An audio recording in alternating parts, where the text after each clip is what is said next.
খুনি শেখ হাসিনা যেভাবে আপনাদেরকে অনেককে রিপ্রেজেন্ট করার চেষ্টা করেছিল, বাংলাদেশের বর্তমান প্রজন্ম সেটিকে কিন্তু বিশ্বাস করে না। আমরা এই 24-এর অভ্যুত্থানের শুরু থেকেই যখন এমন অনেকেই রয়েছে, অনেক ব্যক্তি, অনেক গোষ্ঠী যাদের সাথে আমরা বিভিন্ন প্রয়োজনে যোগাযোগ করতে চেয়েও বা করেও যোগাযোগ করে উঠতে পারিনি, কিন্তু আজকে আমার সামনে আমার যারা সহযোদ্ধারা রয়েছেন তাদেরকে আমরা প্রত্যক্ষ এবং পরোক্ষভাবে পেয়েছি। এই অভ্যুত্থানে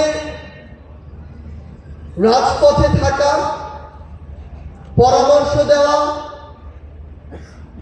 গুরুত্বপূর্ণ পদক্ষেপে সহযোদ্ধার মতো ভূমিকায় থাকার কাজগুলো করেছিল বাংলাদেশ ইসলামী ছাত্র শিবির।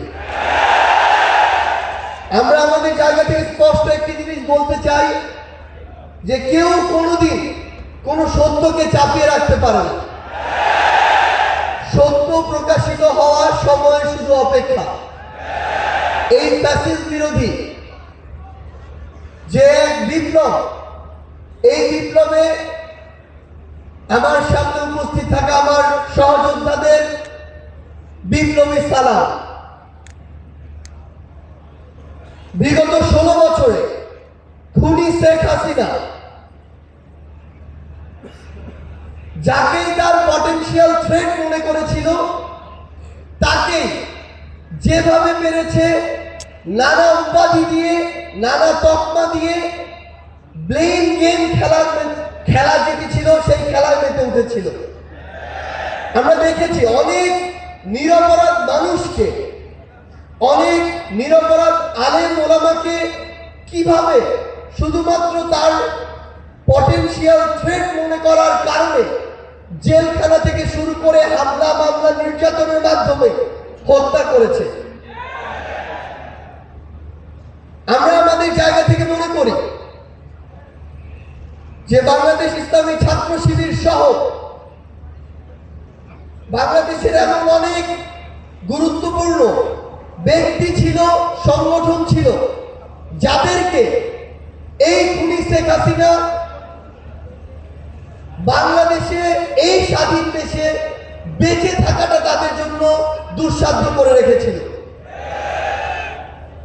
আমরা আমাদের জায়গা থেকে শুধু আপনাদেরকে একটি কথাই বলতে চাই,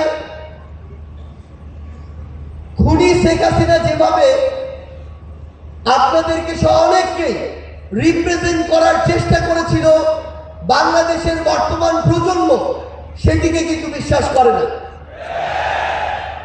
বর্তমান প্রজন্ম ততটুকু বিবেকবোধ সম্পন্ন বলে এই ফ্যাসিস্ট খুনিকে এই দেশ থেকে বিতাড়িত করেছে এবং তার দেওয়া প্রেসক্রিপশন আগামী প্রজন্ম হজম করে না বলে তাকে এই দেশ ছাড়া করা হয়েছে।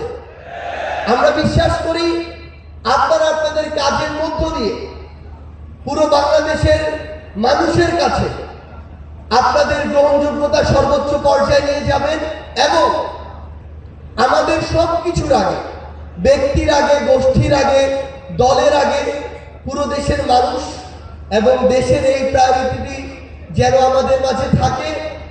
আমরা বিশ্বাস করি 24-এর অভ্যুত্থানে আমরা একসাথে হাতে হাত রেখে, কাঁধে কাঁধ মিলিয়ে, এমনকি পরিকল্পনার টেবিলে একসাথে বসে যেভাবে আমাদের কাজগুলো করেছি, আগামীর বাংলাদেশ গঠনে দেশের স্বার্থকে সবার আগে রেখে আমরা একইভাবে ঐক্যবদ্ধভাবে কাজ করে যাব। আমরা বিশ্বাস করি আমাদের চিন্তা ভাবনা যতদিন সৎ থাকবে, আমাদের কাজ যতদিন দেশ ও দেশের মানুষের জন্য থাকবে, ততদিন খুনি হাসিনার মতো যারাই আমাদের প্রতিবন্ধকতা হিসেবে সামনে আসুন না কেন, আমরা ঐক্যবদ্ধভাবে তাদেরকে প্রতিহত করতে পারবো।